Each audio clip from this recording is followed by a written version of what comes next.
Trenton, by the way. Very proud of you, Trenton, but not that high.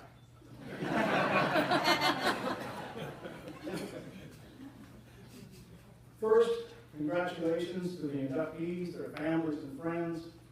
We know it took commitment from all of them to achieve this recognition. My brother Michael Elliott passed away a little over a year ago. He had just retired for the third time from coaching the game he loved. It's one of life's deepest regrets that he's not here to acknowledge the great honor you bestow upon him. I will try, in some small measure, to convey how much this means to him and to his family. Step back in time with me, if you will, to January 1964, on a small farm near Eagleville, Missouri. It's bitter cold, and although it's only 5 p.m., darkness has already enveloped the isolated farmhouse. A lone exterior light comes on, and a young boy, not quite 6, exits the house.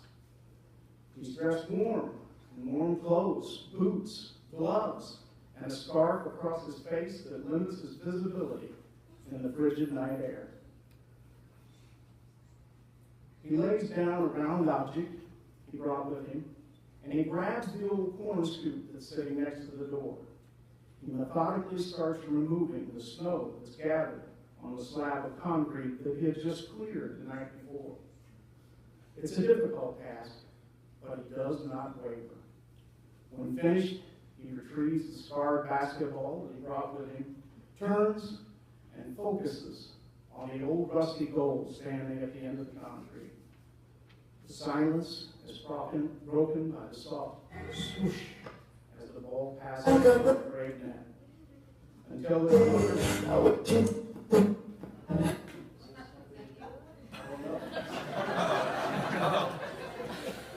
beam me up, Scotty.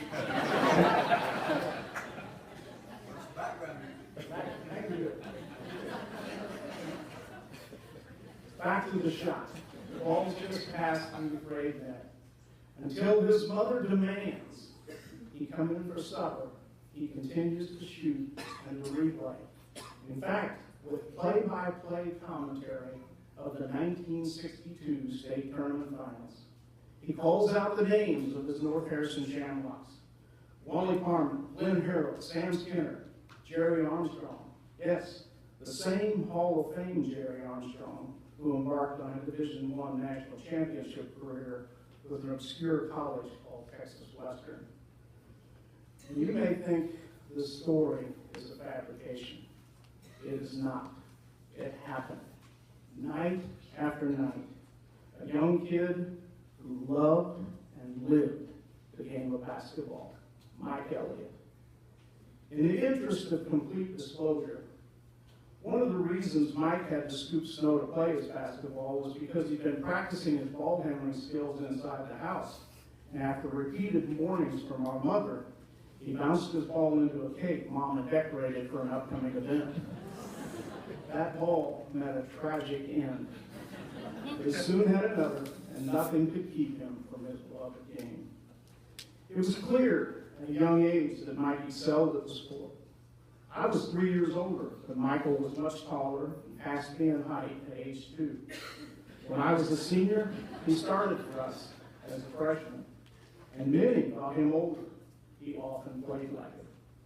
When I attended Hall of Famer Gary Filbert's basketball camp, Coach Filbert invited Michael to come along. It was a good call. Michael hit 24 out of 25 free throws to win the camp competition. Michael was 12. The rest of us were 15 to 18. As a player, he was a machine, scoring 1,974 points on his way to first-team All-State honors for North Harrison. His shot, pure poetry. Coaches used to say he never took a bad shot, and he never took a shot that looked bad. Yet, he was incredibly unselfish and often passed up a good shot to give a teammate a better one. This dedication extended on to his career as a teacher and a coach. His motto was simple: play hard, play smart, and play together. Mike took great pride in converting struggling programs into winners, In his first year as a head coach at Brookfield, Missouri, he was 3-21. In his second year, they notched the school's first 20-game win season, and his third year, they won 25. His career ended after good seasons at Macon, Clinton, and several other schools. His career ended just as it began. After being coaxed out of retirement, he took Odessa from relative basketball obscurity to a 20-game win season and their first undefeated conference title.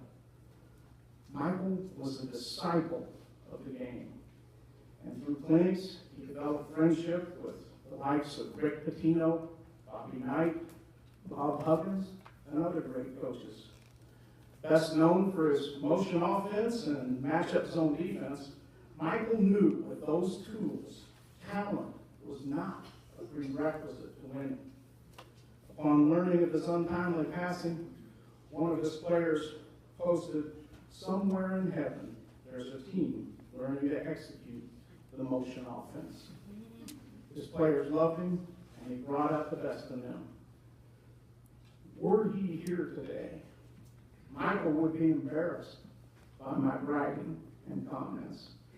Were he here, Michael would tell you he's receiving this honor simply because he had countless young athletes who played hard, played smart, and played together.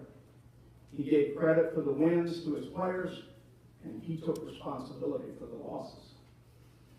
Michael would have thanked his parents, the late Richard and Shirley Elliott, super supporters who attended hundreds of his games. He would have thanked our older brother, Red Oak, Iowa Hall of Famer, Hall of Fame coach Tracy Elliott, for his insight and counsel. He would have thanked his sister Brenda, who single-handedly elevated the decibel level at hundreds of his games. Most importantly, Michael would have told you he could not have achieved what he did were it not for the undying love and support of his greatest fans, his wife Linda, and the children, Trenton and Kennedy. When they were dating at Brookfield, Mike told Linda they could not get married until she went through a basketball season with him. Michael had many fine qualities, but the one I respected most was his sense of fairness. It did not matter what color you were. It did not matter who your parents were or what part of town you came from. It did not matter how tall you were or even how much talent you had. If you put forth the effort, you were going to play. Fundamental fairness. In the end, that is Michael Elliott's legacy. In closing, I'd like to recite a poem that I think reflects that sense of fairness. It's entitled Little Brother. It started when we were children. I was 5 and you just 2. You grew so fast you passed me by, and I had to look up to you. We aged in like progression, me the older of the two, but I had to wear your hand-me-downs because I had to look up to you.